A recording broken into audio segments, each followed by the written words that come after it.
Good afternoon, ladies and gentlemen, fellow Rotarians.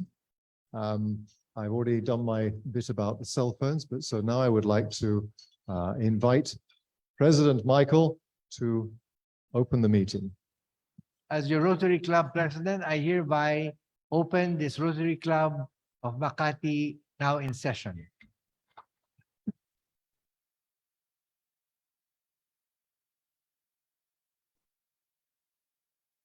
And now I'd like to invite Rotarian Derek Tan to the stage to do the invocation. No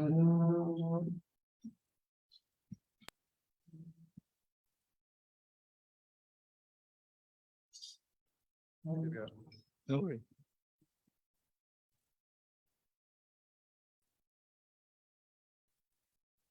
In the name of the Father and the Son and of the Holy Spirit. May those assembled here today enjoy the many offerings of Rotary. May we abide by the rules we have established, those of trust, fellowship, and ethics. And may we place service above self in our daily endeavor.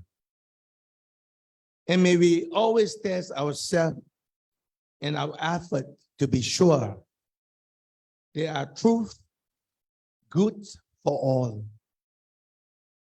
of benefit to mankind, and we provide peace and all understandings. Amen.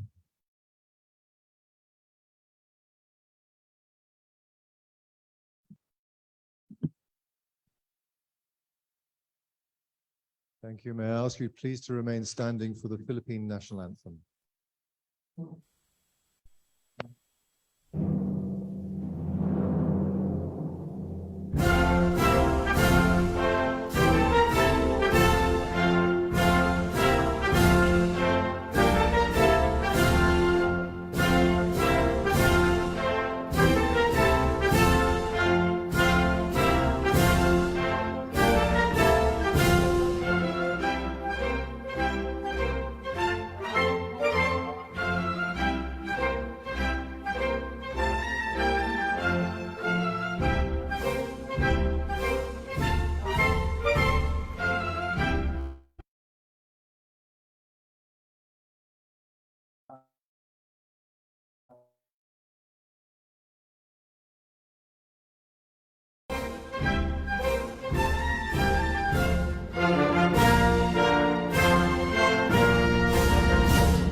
Standing while we sing the, maybe live, the club song. So one moment.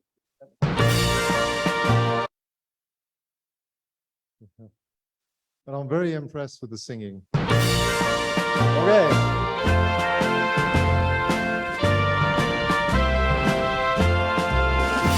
We're the Rotary Club of Makati, and together we stand proud.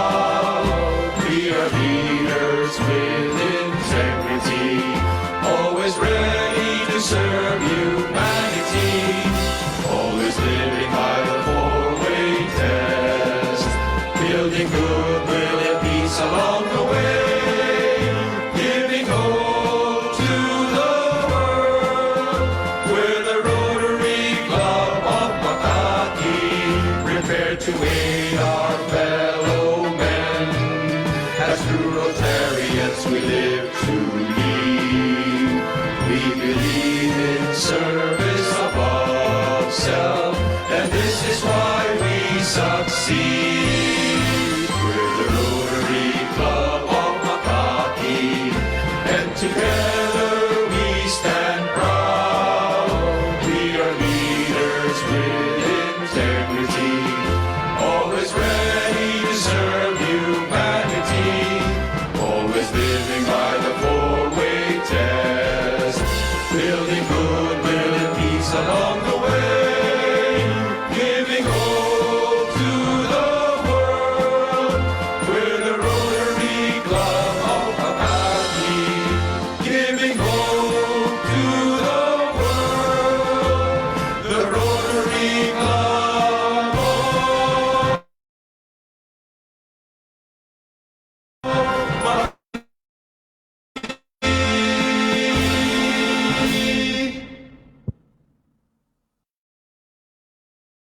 Nicely sung.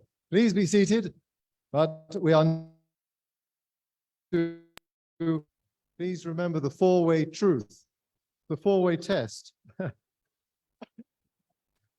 There are many truths, but this is the real one, okay? The four-way test. So, my fellow Rotarians, is it the truth? Yeah. Is it fair to all concerned?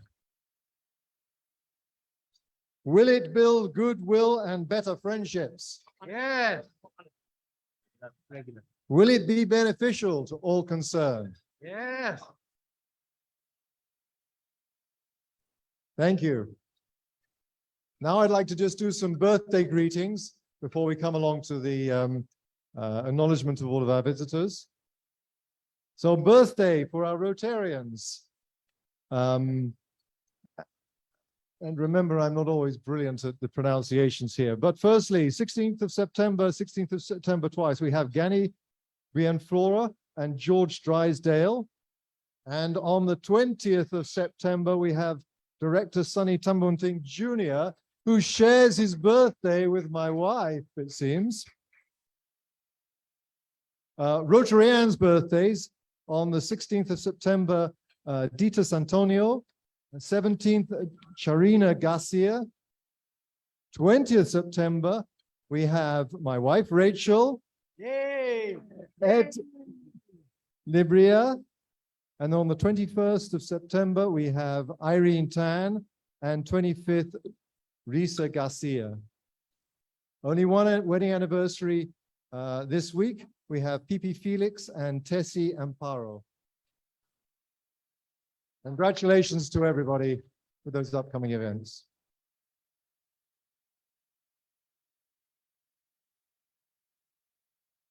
I would now, do we have any PHF recognitions today? Yes, we do. So I'd like to invite PDG Tony Keeler to come to the stage to introduce our most recent PHF.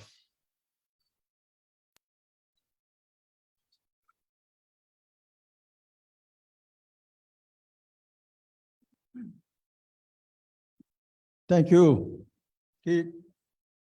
May I call on our Rotarian, Felix Ang, to be recognized for his Paul Harris, and President Michael. President Michael. Okay, for his fourth Paul Harris, we're giving 3 sapphire stone pin.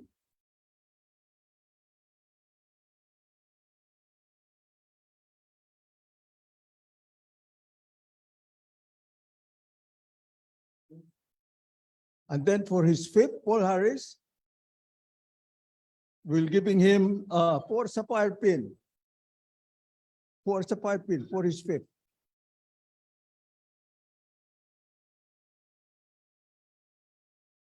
Naipon kasi.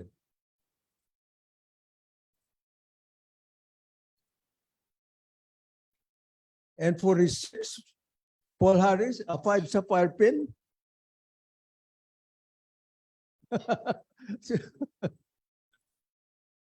And one more.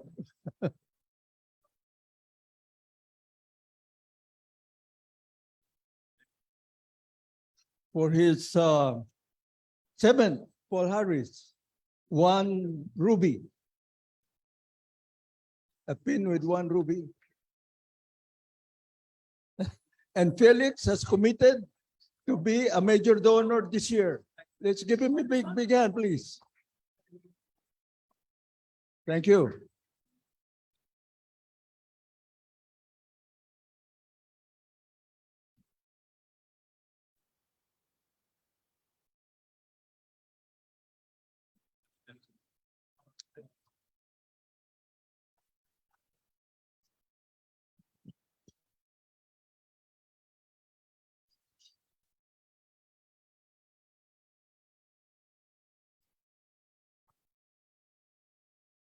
I'd now like to formally welcome the visitors and dignitaries to our club today. First of all, our dignitary, PDG Tony Keeler, who you've just seen up on stage. Welcome. We have the wives of members. We have two people online, Nelly Bengzon and Marisa del Rosario. Here. And here we have Rena Neal.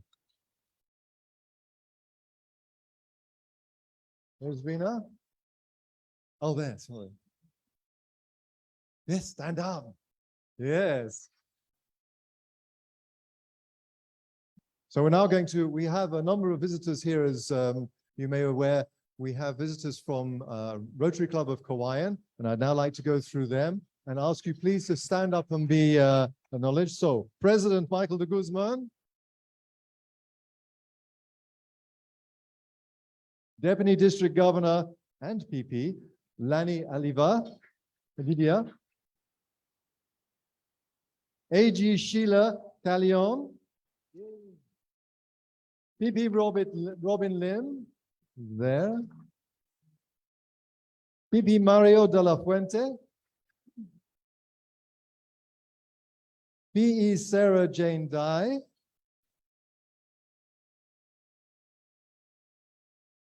and then I'm not sure online, PP Mark Perez. You're there. Hi.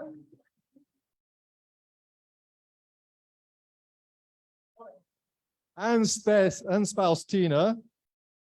So they're there, they're hiding. Welcome. And PP Nino Zeiko. Actually, it's IPP, isn't it? IPP is just relaxing now. In addition, we have other guests, particularly importantly from the Institute of the Philippine Institute for the Deaf. We have Julie Escuera and her students. Welcome to all of you. Marie-Chris Abayan, also there. Thank you. Welcome to you. We have Kevin Vosotros online, and we have in person a visiting Rotarian, another visiting Rotarian, IPP Rachel Harrison from the Rotary Club of Makati Business District.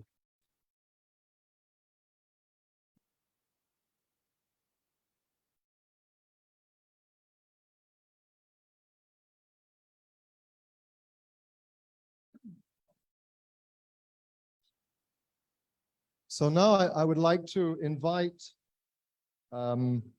Julie Escuera to the stage to receive a turnover.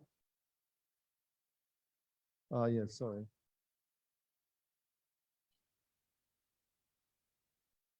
You carry on. Yes. Oh, sorry. Okay. Good afternoon, ladies and gentlemen. I'm happy to present to you three of our scholars from the Philippine Institute for the Deaf. Can you hear me? Julie Esguerra is our executive director and will present three of our students on varying degrees of deafness.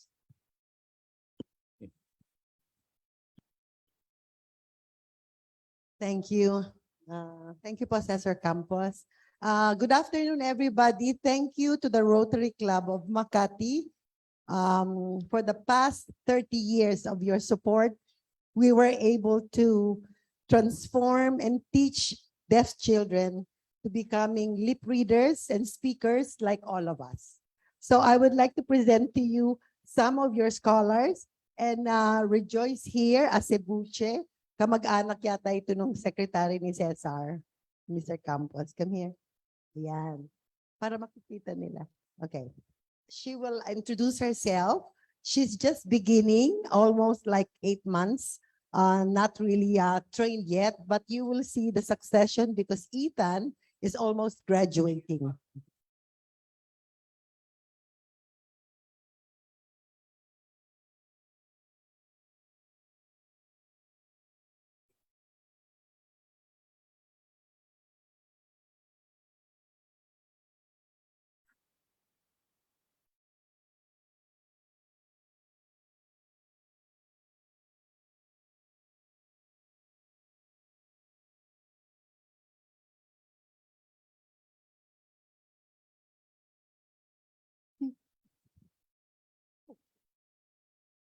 I'm Kasi De La Cruz.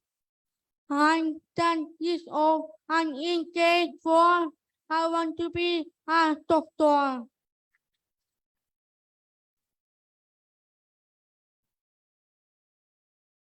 Good afternoon, everyone.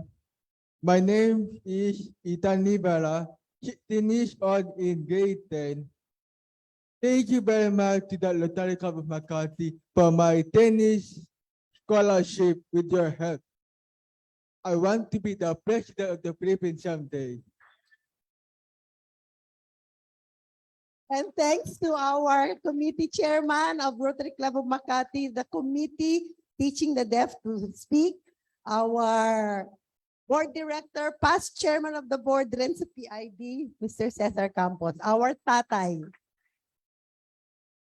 We're happy to announce that the Board of Governors have increased the number of scholarship to 19, a total of 19. We'll present the check now, Mr. President.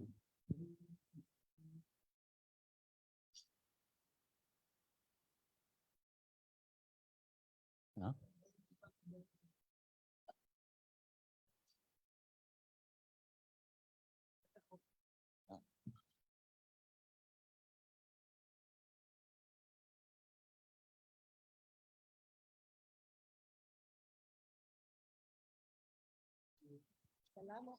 Thank you very much. The real check. Thank you very much. Yung ating principal, si Ma'am Marie Chris Ibayan. Salamat po. Thank you very much.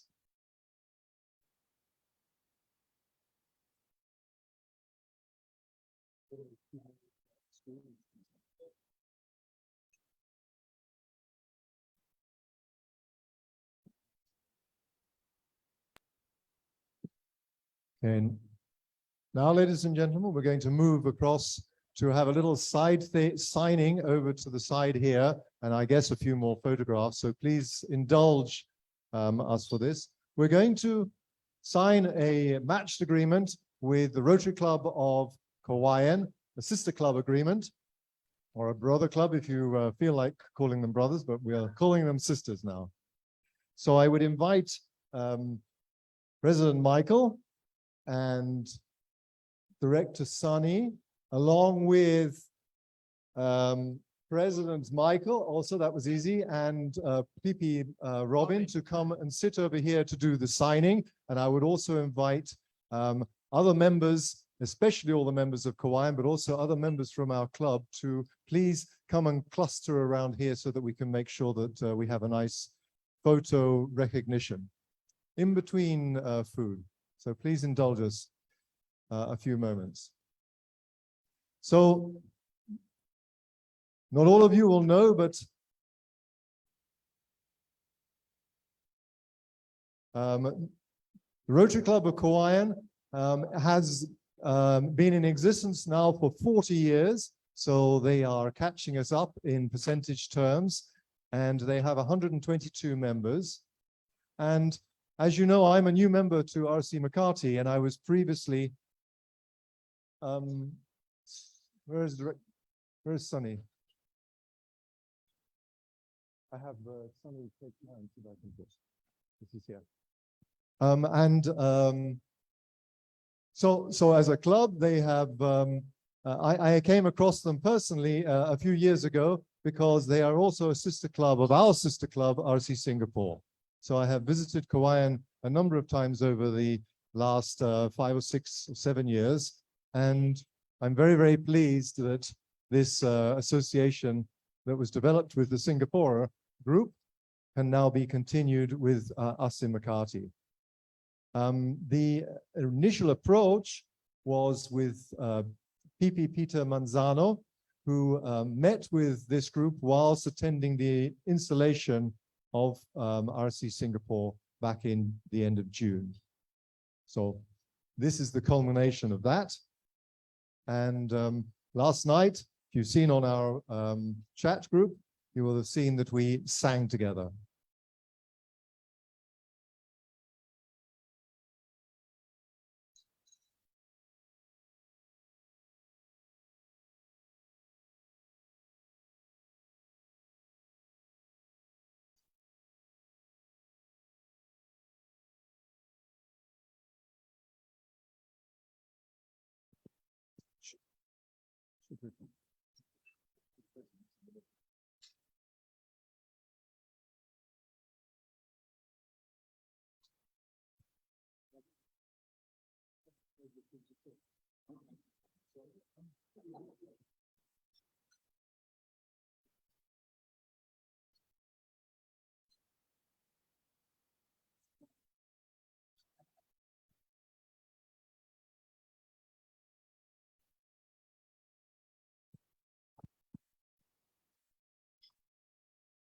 Excuse me for one moment.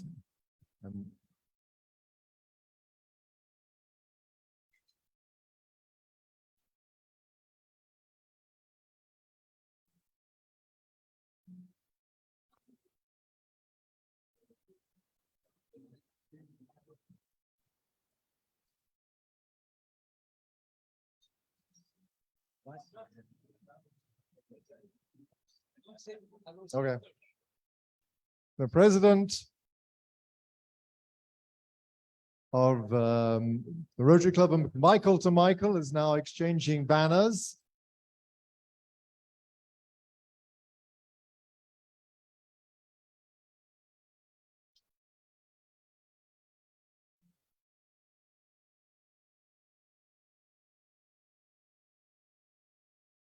And President Michael is now exchanging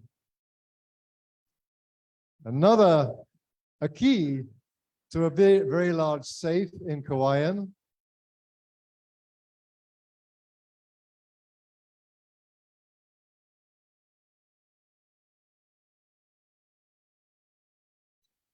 And President Michael is now passing to President Michael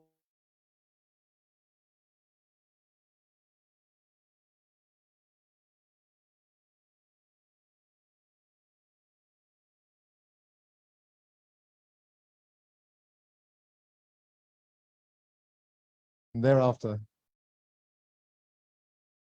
And President Michael is now presenting to the President Michael another gift from Kauaian with shells.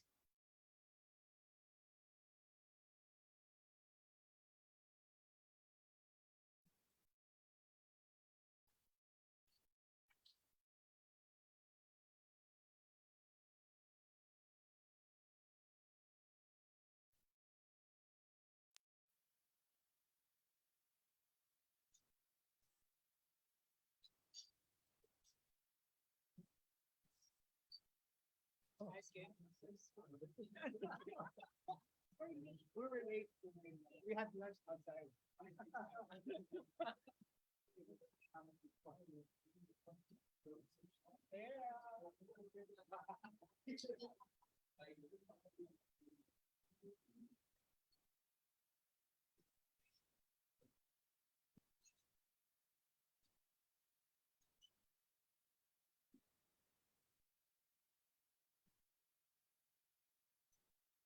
So.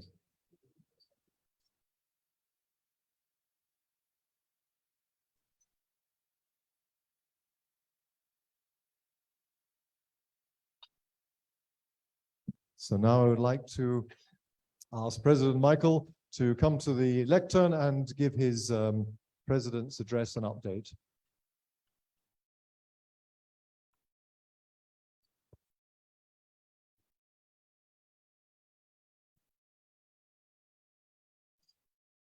Good afternoon to fellow Rotarians from here and far away. Our friends in Kauaian traveled 7 hours just to be with us tonight here. And yesterday we had a dinner for them, and very enjoyable, lots of fun.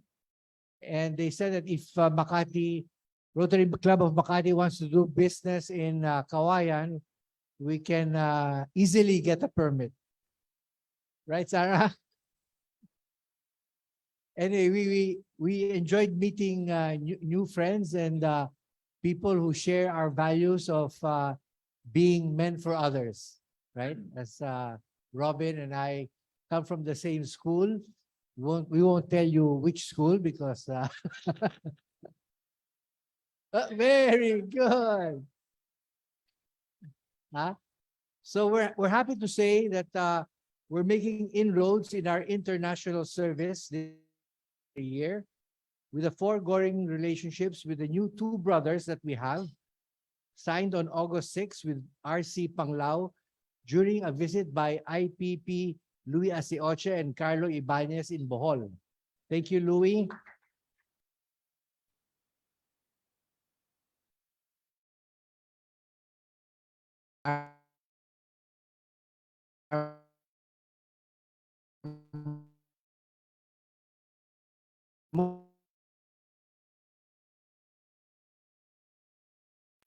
Most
at 9 a.m.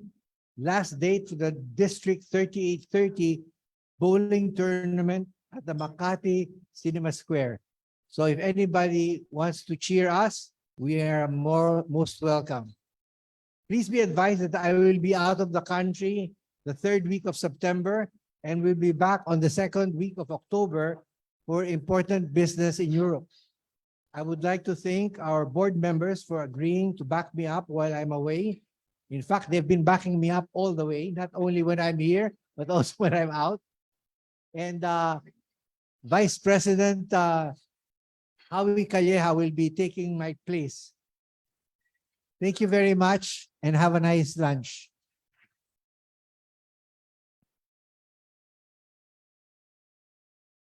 Thank you, President Michael.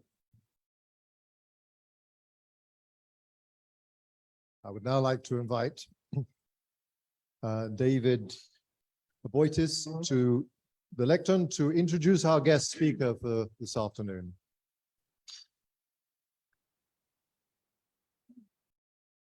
Thank you, Keith. Good afternoon. This is one I'm quite excited about. Dr. David Hardoon is the Managing Director of Aboitis Data Innovation.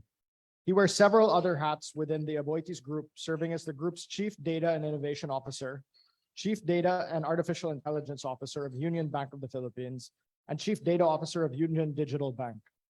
Concurrently, David is an external advisor to Singapore's Corrupt Investigation Practices Bureau in the capacity of Senior Advisor for Artificial Intelligence at the Singapore Central Provident Fund Board in the capacity of Senior Advisor for Data Science.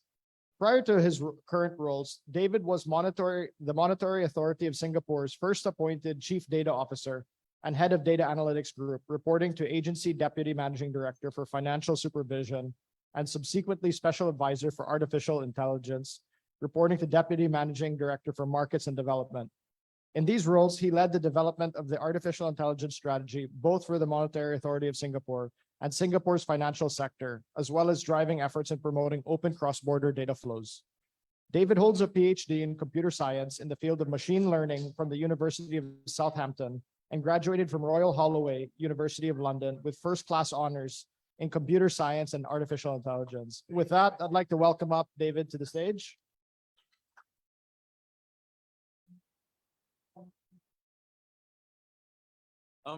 Thank you very much, President David, for the introduction. You made my mother very happy. Next time you could just say, David, he does data. So we have some slides if they're on. Okay, now, with all that, I promise you there's not going to be any math here. Wanted to do a bit of a sharing session. I was thinking long and hard on what to talk about. And I kind of came up with this title of Now, Next, and Beyond, and actually really focusing about, and I'm sure you've heard about it, I'm sure it's come up in various conversation discussion about AI. But I thought I'll focus on what does it actually mean to businesses in the end of the day? If we put aside all the geeky stuff that actually gets me excited and out of bed in the morning. So with that, let's go to the next slide, please. So this is, to me, how people react when we actually start about talking about AI. I may be wrong, but I sit in a lot of meetings and I can see that glare, of a deer caught in the headlights of what it is. But that's the truth. I mean, AI is an extremely big umbrella topic. I always joke, well, half joke actually, that you can ask 10 people, what does it mean? You'll get 15 different answers. And yes, my math does add up on that particular one. So in a very broad and simplistic manner, it's simply different processes, different capabilities to help and support businesses. And that's what I want to talk about in the next couple of slides. But I wanted to start with this one to actually say, it's okay. It's a bit overwhelming. It's a bit kind of surprising, but that's exactly where people like myself and what we do come to really disambiguate it to, in fact, and I try oversimplify it as much as possible. With that next slide, please. So what is it? And I like to start with the end in mind. In fact, I was in a workshop one day and someone came up to me and said, David, after I've listened to you to an hour talking, and I can talk for an hour, if not longer, he said, actually what you're telling me, it's about reverse engineering the world. That, ladies and gentlemen, that is actually what I want you to have in the back of the mind. When anyone says to you the word AI or data, it's about reverse engineering the world. And when you think about reverse engineering the world, let's talk about what really matters. It's about revenue. It's about when we say we want to improve our revenue targets by 5%, when we want to sell more to certain consumer base, when we want to identify which consumer base to sell to, revenue, services, that's what it is. But then now it's the question of how do we make that happen? Well, I can go geek mode and say, well, that's where it takes out, the mystery and the out of the equation and make it more scientific. But that's the underlying objective. So it's revenue. The second one is operations. Now I get particularly excited because ironically, operations is the area which least applies AI. You do have the big players such as Amazon, which I'm sure you've heard of, which use it in everything they do. But this is one which allows to improve on that bottom line. Identify those situations where, there's money left on the table. And I don't know about you, I don't like leaving money on the table. And then finally, risk. How do we make sure bad things don't happen? How do we identify when there's a potentiality of an event we would like to avoid? It could be internal, it could be external from that perspective. So again, I want to repeat this because this is absolutely critically important. In this whole paradigm of this world, it's about reverse engineering, and it is about revenue, operations, and risk. Like I said earlier, it was about oversimplification. And the reason why I say that, because usually when I used to go into meetings, back in the days when I was a consultant and say, David, okay, how do we use AI in my business? I'm like, hi, my name is David. What do you do? It's about focusing on what you're interested and what you're trying to achieve. So that's the criticality here. Now, You may say, well, but how? If I can have the next slide, please. So what is really that, and how can you achieve? And like I said, as you can see from my borderline childish slides, I love pictures. Patterns. This is all the world is about in this paradigm of AI, the technologies, the capabilities. It's about patterns and how to identify those patterns to do something with it. Now think about it. That is exactly what we do all the time, day to day, as domain experts, as engagers in business professional and leaders. How do I know that I want to sell this product to these consumers? Well, I know because I've engaged them previously. How do I know that there's a likelihood that something is broken with machine? Because I've experienced this previously. That's what we do as professionals and experts. We find patterns. Well, guess what? While it may be scientific merit, while it may be technological, in the end of the day, that is exactly what AI does. It looks at data. It looks at information that's available and provided from your bills of material, from your logistics, from your sales, anything that's available, and it tries to identify patterns. Now, what we do with those patterns, remember the previous slide that I had, those three objectives: revenue, operations, and risk. Now, why I'm emphasizing this, because you would have seen a lot of organizations out, and the ones who openly speak about it, we say, look, we've invested so much, we've done so much, but we're still not seeing that return of investment. We're not seeing how it's there to help our business. That's because the starting point may have been a bit misaligned. When you start from that perspective and you realize, actually, it's no difference in what I do. And I think I have, if I remember my slides correctly, I have some examples of that. If you imagine a marketing director, a relationship manager, what happens? They get a list of people and they go, okay, I go down the list and I have a conversation. Can I sell it to you? All that AI does is help you prepare that list a bit better. So the person that's on top of the list has a higher chance of converging. So you're saving on that effort. And this translates to genuine impact. We're talking about in the hundreds of percent, because it can identify the subtleties that we may not be able to see. So what it is, it's patterns. And it's about us as professionals, as experts, as domain leaders, to leverage on those patterns, leverage on that information in deployment and achieving those objectives that we're interested. That's what I always call the operationalization of AI. Next slide, please. So I wanted to give a example, and I've picked two.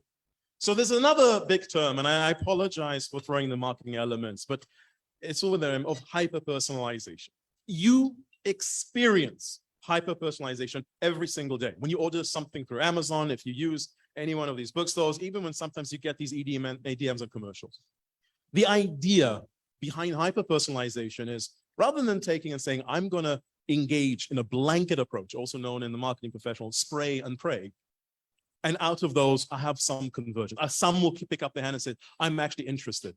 If I remember correctly, and I think it's attributed to a number of individuals, but Lord Leverhulme, the one who established Unilever, said, I know that I waste 50% of my marketing budget. I just don't know which 50%. So the idea here is really about how do we go from that world of blanket communication to all our potential prospects and we achieve convergence, because that costs you money. Every single time you're engaging someone, that is an underlying cost.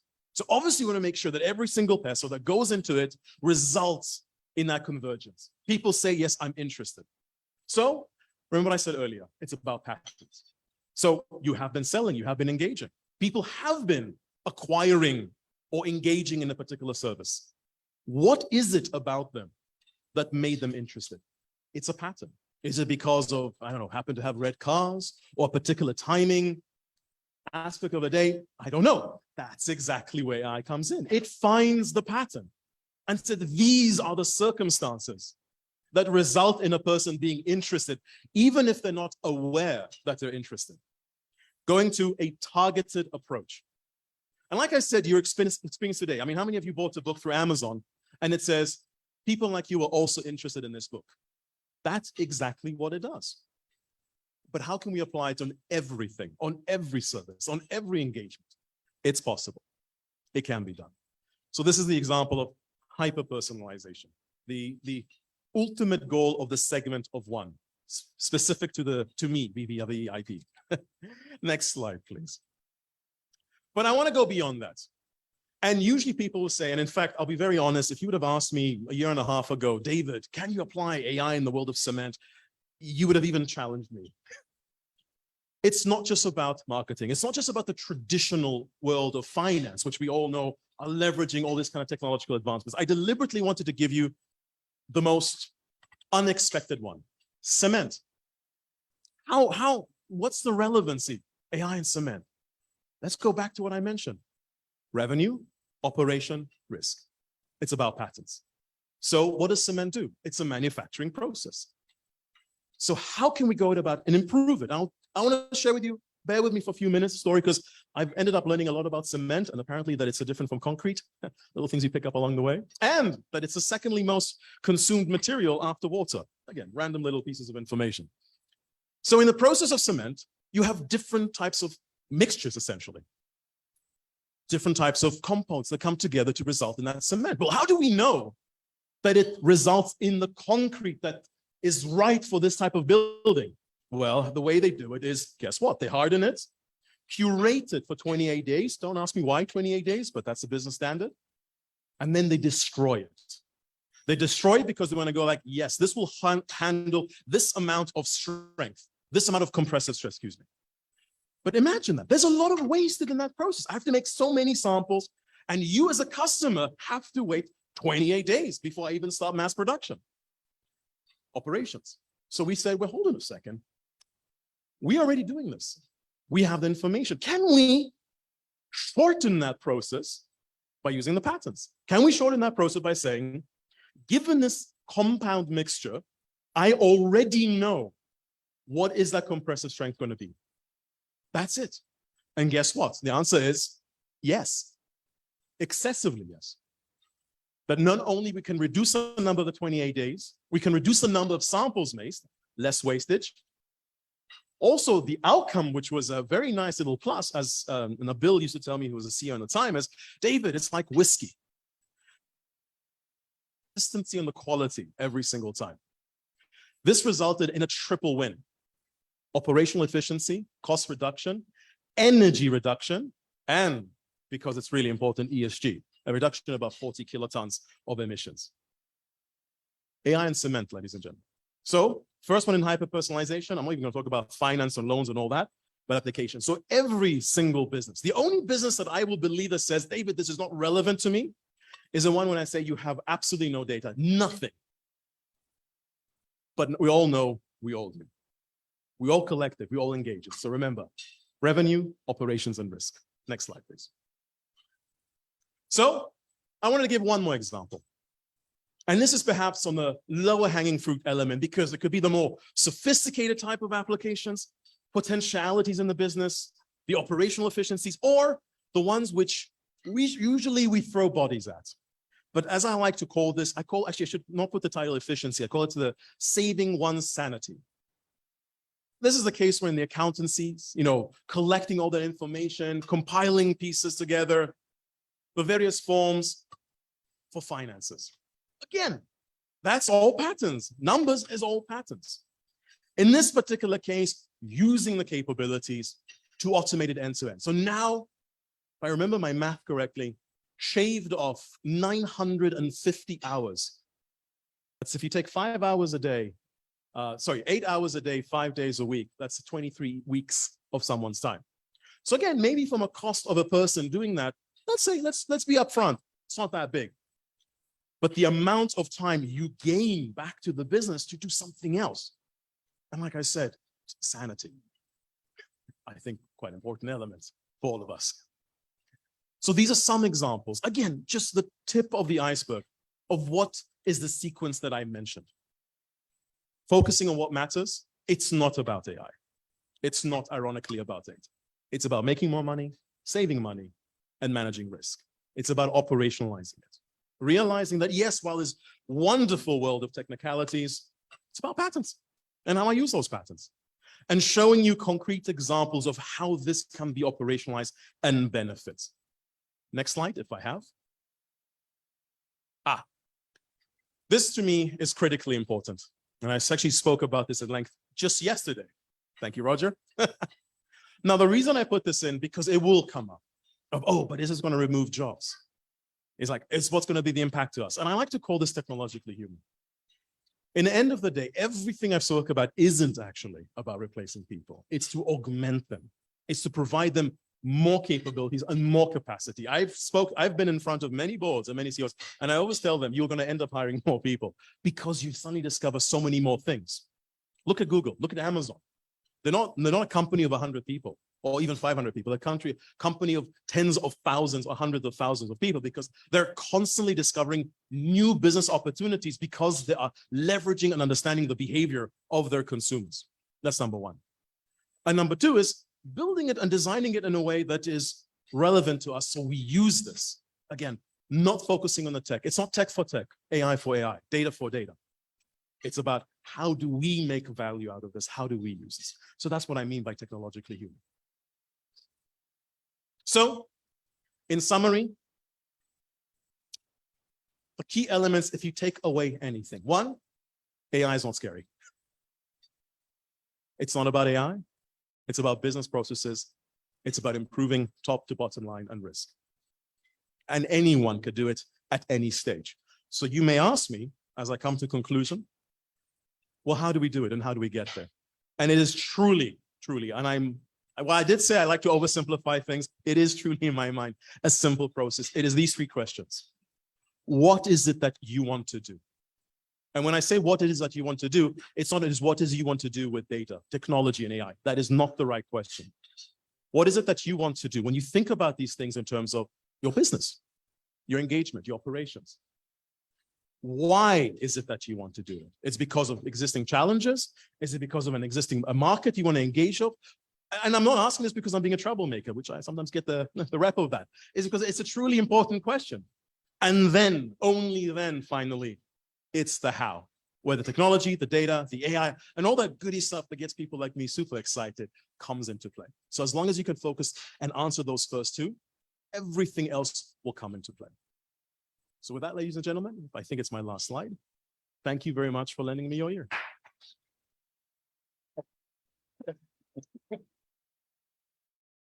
David, thank you so much. I don't think we can let him get away with that quite so easily. And there may be a few questions. He's agreed, I've already pre-primed him. He's obliged before he can eat his course. I'm sorry, I should have given a gap and allow you to eat first. Does anybody from the floor have any immediate questions? If not, I'm going to ask one.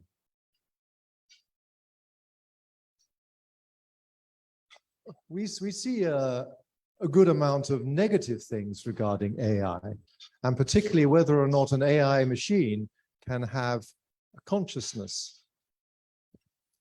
What would you like to say about, can an AI, or can it ever, or may it ever have a consciousness? Philosophical. Well, I'll start off by saying I don't think it'll be possible to truly say that it can never have at some point. You never know in centuries and decades and millennials. So on that one, I'll perhaps park aside for wiser people. But in the end of the day, the stuff that we see and we read about in terms of the advancements of capabilities and what we need in businesses and organizations, there's a vast gap. So I used to be, and still try to be, an academic. I came from the world of university and research. I can tell you with fair confidence that what we are deploying today, what we're using today to achieve those type of impacts are the things that I researched and worked up back in 2000, 1990 type of work. So there is a genuine gap.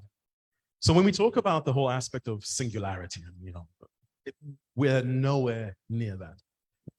AI, as I was trying to kind of strongly illustrate, it is exceedingly good at finding patterns.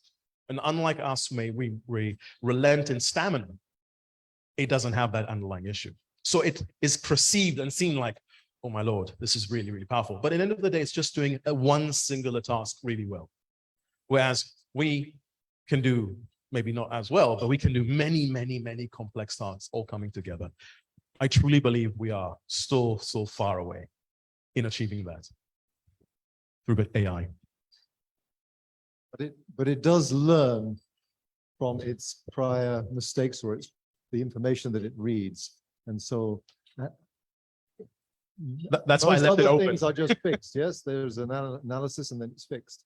So this one is analyzing and then saying, now I need to go here and here and here and carry on analyzing. Will AI machines take over the world? Not if we don't let it.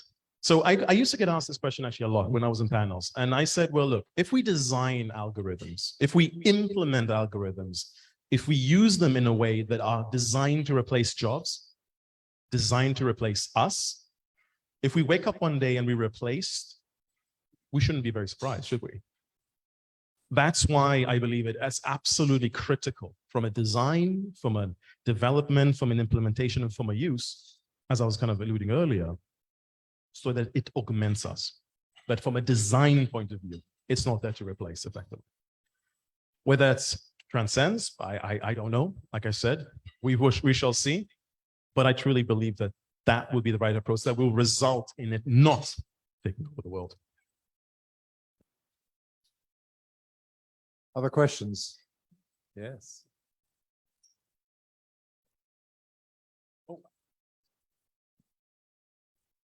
David, I would believe that AI is already in the banking industry. It's already applicable.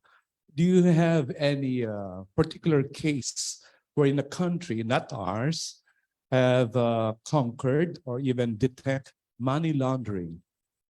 Okay, this issue has been always, always in the business environment. Would you cite some examples from other countries or from your country of origin? Thank you. Thank you very much for the question. I'll be very happy to. And in fact, I would say, without naming too much name, in fact, even in the Philippines, AI for that kind of scenarios is already being. So as I mentioned earlier, and I'm deliberately taking this path, it's about finding patterns. What is fraud or AML? It's an irregularity in pattern. It is something happening with the intent of defrauding the system or manipulating to a certain degree. I have 5 kids, so I'm very influenced by a lot of cartoons and all that, so Sesame Street. So I have this song in my head, one of these things is not like the other. That's exactly what you have seen both internationally and locally, AI used to identify those irregularities. Now, why that is so important? So if you look again in the traditional form of AML, it is essentially the domain expert of very smart people saying, well, if it's this and this and this, then it's irregular. It's a rule, effectively. But what we know happens today is you have very smart bad actors that learn those rules and saying, well, okay, if it's 10,000 or 100,000 pesos, guess what? 999.99, and it misses the thing. And nowadays, with the technology available, we can systemize that. AI learns the patterns. And just like, remember I was talking about the hyper-personalization, it can even go down to level saying, this doesn't look like David. Stop it, investigate. These transactions are irregular. It doesn't mean they're wrong. It doesn't mean they're AML. It doesn't mean that they're fraud, but they're wrong. Look into it. So, long story short, these are already operational, but what you usually find is that they're used initially for operations, meaning, these systems throw out anything from tens to hundreds, if not 100,000 of alerts. That what happens is you have a team of people which are manually investigating. Oh, is your transaction genuine? Yes, move on. Where you find AI being applied is it able to say upfront, okay, this 90%, false positive. You don't have to deal with it. Auto dispose it effectively. Only this 10%, this 20%, you need to investigate an eyeball. So you're getting significant operational efficiency. So that's one application that's already deployed in many situations. And then the second one is supporting and identifying those risk aspects and irregularities for investigators to investigate. And that goes back to my point. You see, you always have the investigators. It's not just the machine. It's that combination of those two. So these are things which are deployed. These are things which are in operations.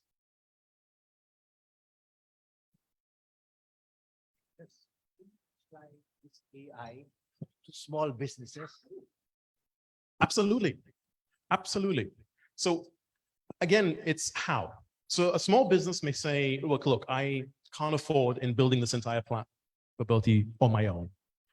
And that's actually how we're, from what we're doing is we're building common platforms where essentially many can leverage on for their own individual purpose, Because fundamentally, it's actually the same thing.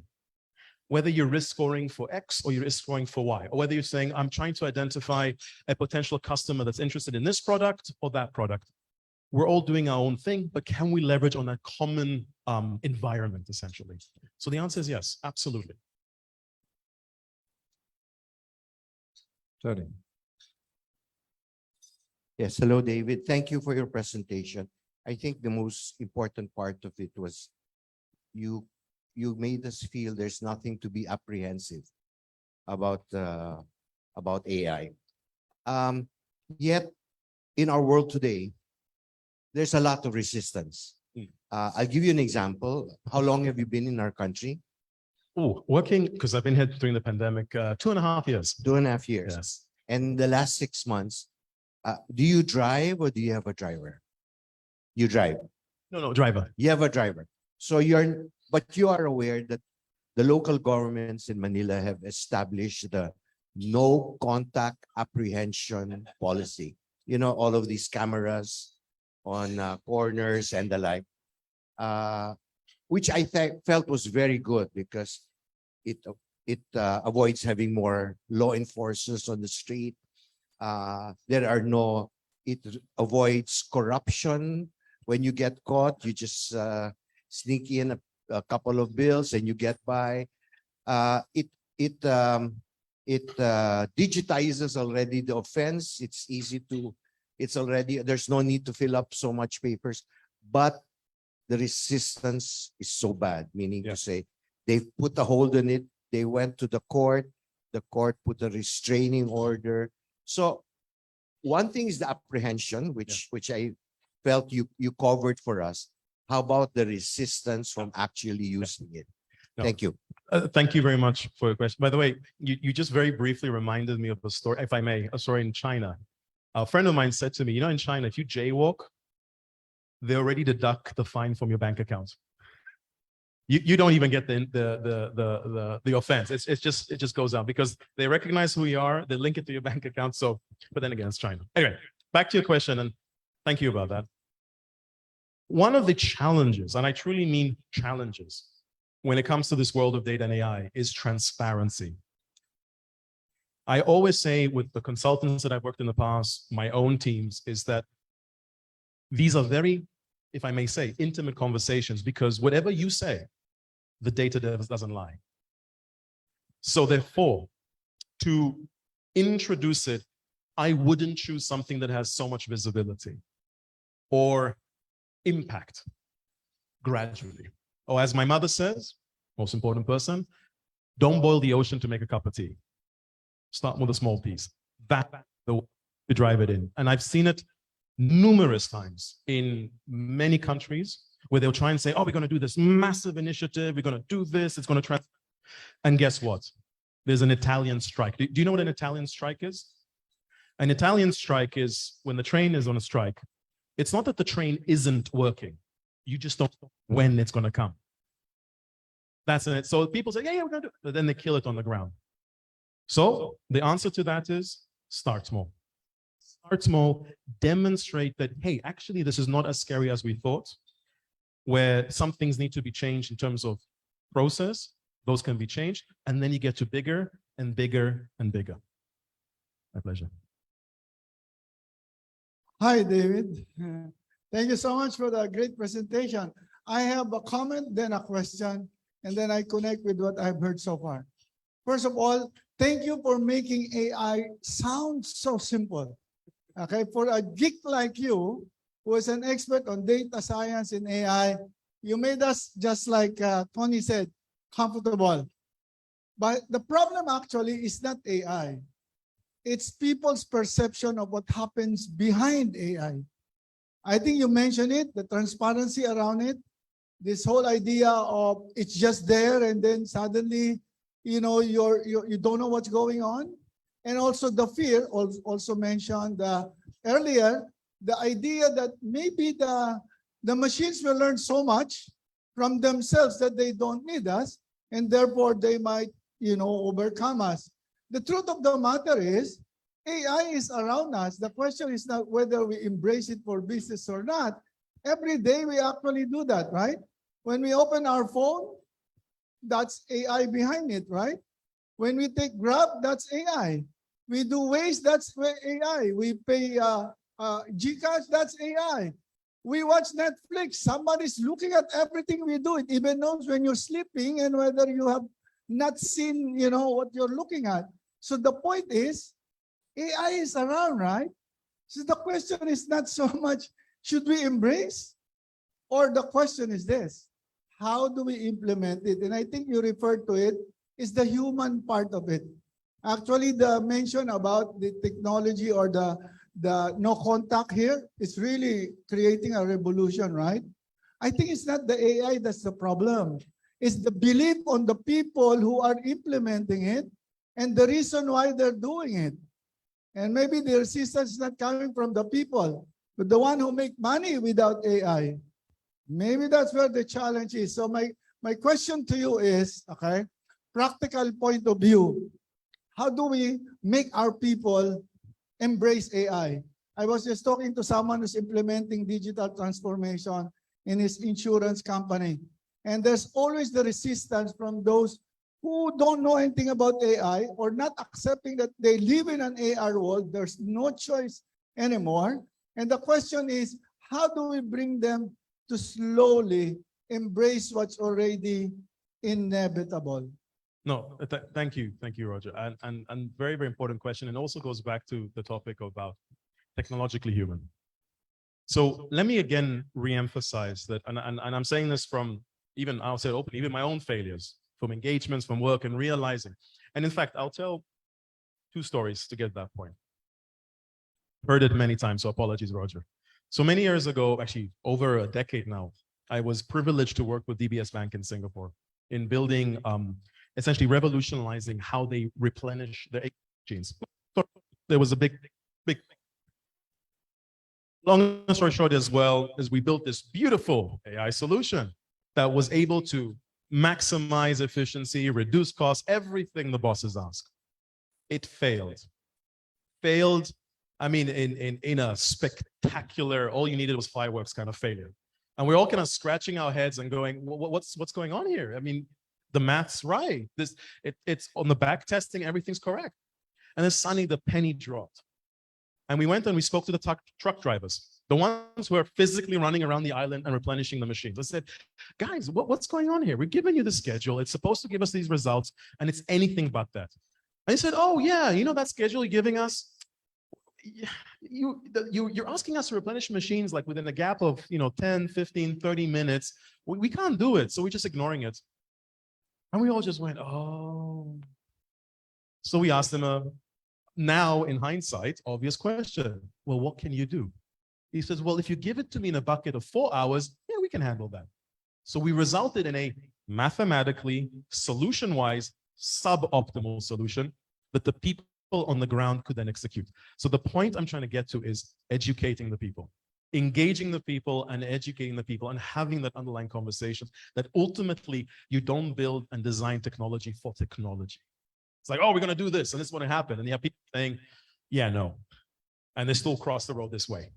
It's the whole mindset from production mindset to consumption mindset. So very, very important. And Roger, you know this. It's like the philosophy of leave no one behind.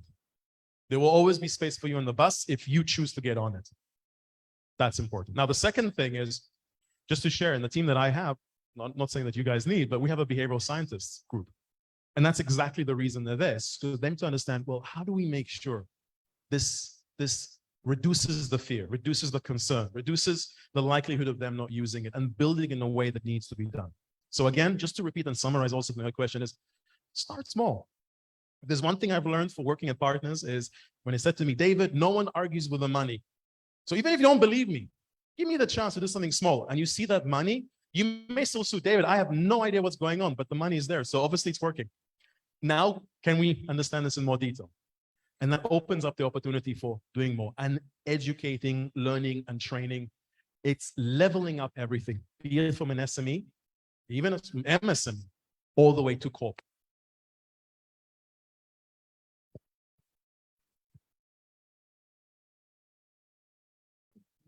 David, can you speak to us about the trade-off between having the convenience and the efficiency versus trading off your privacy.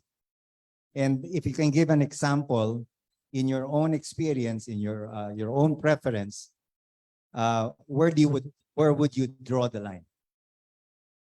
Thank you. Actually, it's a very close to heart question, because as was mentioned during the very flattering introduction, I used to work with the Monetary Authority of Singapore, so I worked for a regulator.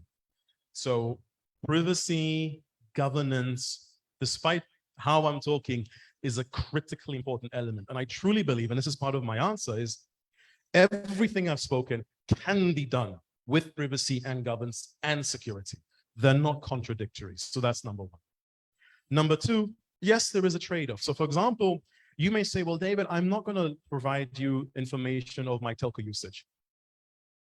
For me, let's say, as wearing my bank hat of saying, predicting an alternative underwriting for you.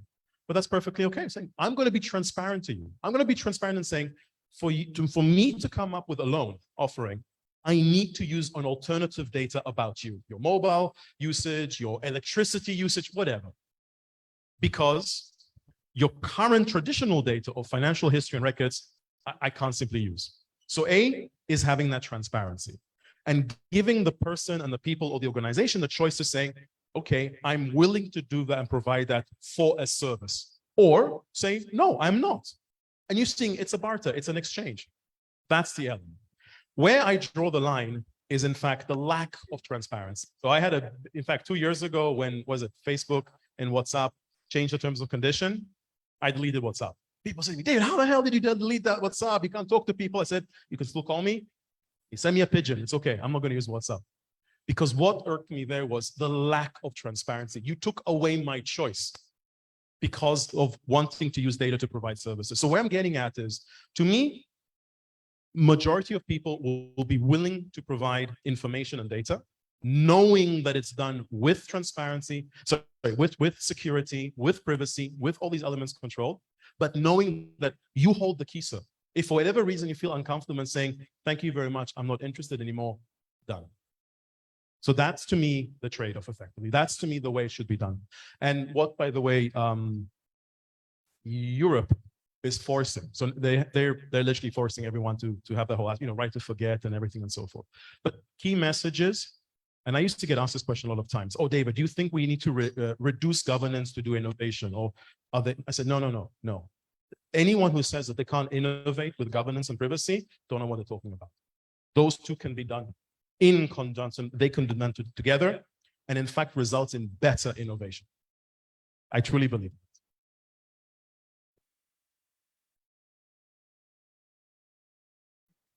it. I have more questions. One last question. Yeah. I also have one. Okay, I agree with Roger that we thank you for simplifying the thing for us with just the word patterns. Okay. Now, in developing applications I can see that companies like Meralco, who has tons of data, or a bank that has tons of data, then they can do extractions of that, summarize that, and all that. But for medium-sized companies or startup companies who don't have that deep a database to extract patterns from, in your experience, how did you do that for medium-sized companies or smaller applications? Because the way it's coming now, it's only the Amazons because they have the data on hand.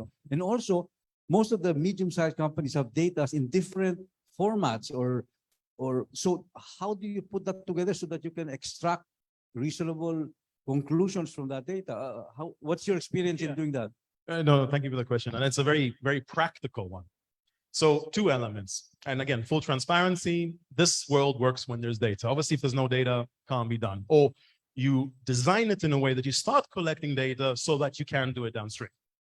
So when it comes to, and by the way, even the big companies, their data usually is a mess. It's, pockets and some hard copies. So that whether you're big or small, you will always have that effort of how do we digitize it? How do we now provide it in a manner that we can collect? Thankfully, the technology to do there is there. It's just time. from OCR, optic character recognition, it's there. And then, in fact, the last example I gave, that was the reason I gave that. So that's coming from physical documents, from banks of statements, bills of materials, things which accountants review usually manually and physically type it out in an Excel spreadsheet. The whole thing was automated. Creates a bank of data. That's number one. So that's how to deal with that problem. The other issue about the amount or quantum of data, I'll be honest with you, it's a bit of a, we have to try and figure it out type of approach. What I mean by that, in any project, we look at the data that's available. AI is about patterns. So the question mark is that sufficient to result in a pattern that you can do something about? The answer may be, even if you're Meralco, the answer may be no. Or the answer may be, actually, it's sufficient. I'll give you a concrete example. So we built an alternative credit risk scoring model for MSMEs because they didn't have a bank account or they didn't have a credit score. So data that's available. The first model that we built, we only used literally everything that we could get our hands on. We're now on version 5. Huge, huge, huge difference because every single step of the way, we learn, actually, we need more of this. We need to understand more of this. We need to collect more of this. We need to engage. It creates that pathway of what is relevant to you as a business. Because otherwise, think about what happens today. We collect data because we have to, because the accountants are going to come in, because we have to keep it for 7 years. It's just sitting there in a drawer. The goal here is how do we make sure we use it? If we have to collect it anyway, how do we use it? And then more importantly, how do we know what information we really want to collect? Because it helps revenue, operations, risk. So that's the approach. And that's exactly why I said earlier, and I'll re-emphasize it, start small. Think big, start small.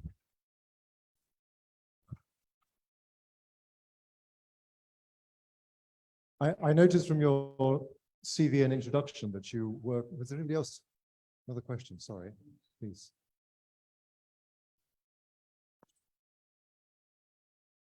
David, good afternoon.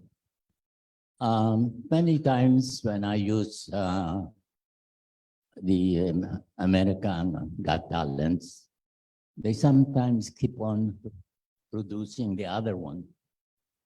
Whether I like it or not, they would normally go.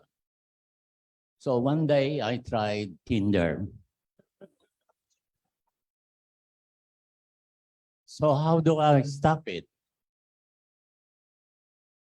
It keeps on giving all the names of beautiful girls. So how do we stop it? You don't stop it. I'm not quite sure I can answer that one.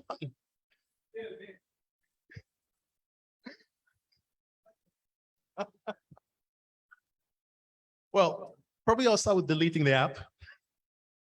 But then it goes back to that question of transparency. And that's why I said it's so important. So having control on your information, on your data, so that, what is it, the word? The creep factor goes away.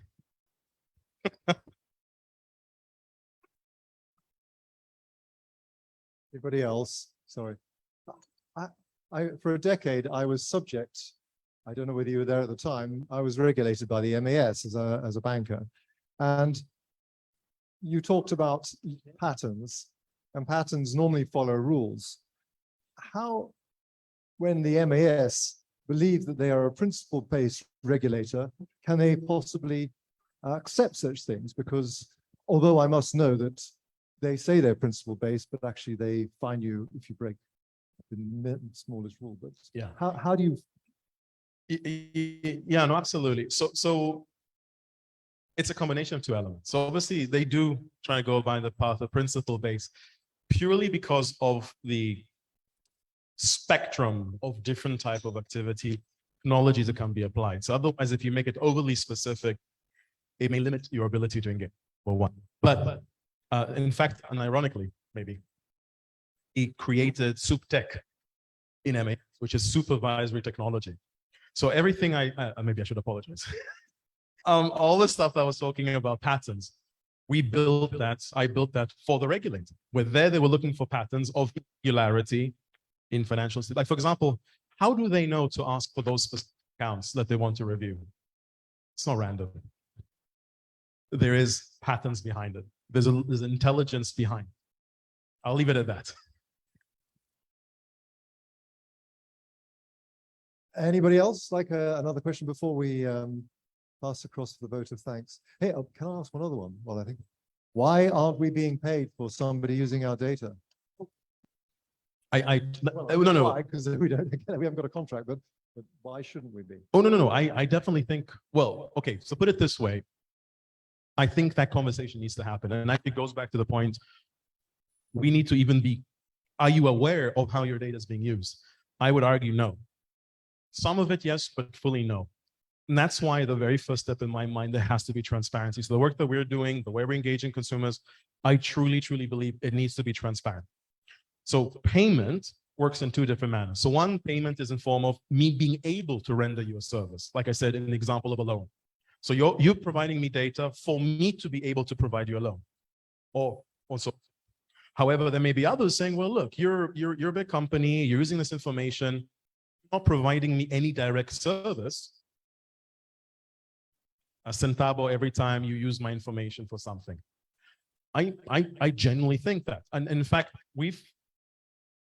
let's just say I'm working on something along those lines, really empower individuals to have control of their data and how that's being used. Because at the end of the day, it's like I said earlier, it's very intimate. I can know more about who you are, and what you're interested beyond what you even realize just by looking at that data. So that actually puts a tremendous amount of fiduciary responsibility on my shoulders. I should take that seriously. Thank you. One more round of applause for our speaker, please. Thank you very much.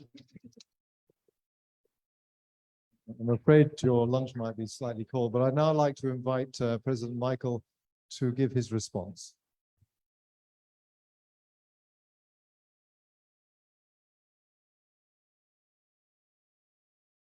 Thank you, David, for a very interesting talk. Certainly, I knew nothing about AI, and now I know a little bit something about AI. I was even going to ask you, how does AI apply to medicine? Because these days, you're a candidate for cancer, you're a candidate for something, or you're going to live until 110 if you do this. So all of these things, I think, as you said, life is better with AI than without AI. And all we have to do is to understand it more and to provide data so that we can come to answers to questions we cannot know unless we have AI. So I want to thank you. I want to thank our guests for being with us today, and look forward to more interesting talks like you. And I wanted to know, if I wanted to employ you in your service in our company, you have a card? Yeah. Okay. Yeah. Oh, did you there? Okay. So with that, thank you, everybody. Have a nice afternoon. I just want to give a special award to our guest speaker, David Hardoon.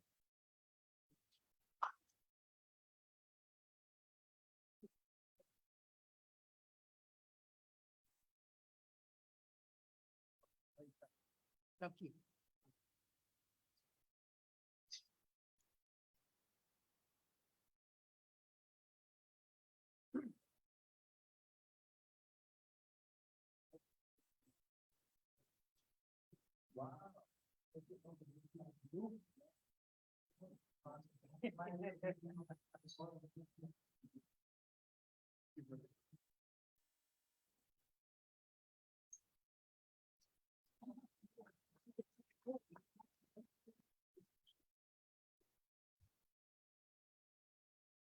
Yeah, but really confident. Give me yeah. Sure. Anything else?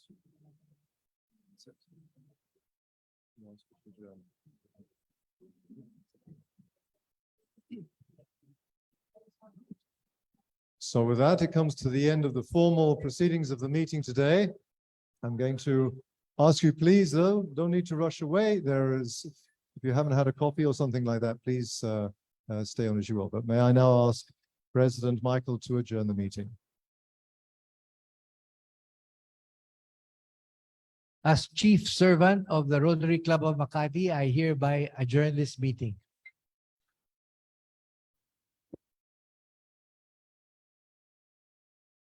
A good friend of David. I'm doing a data center. Oh. Just like, yeah, correct.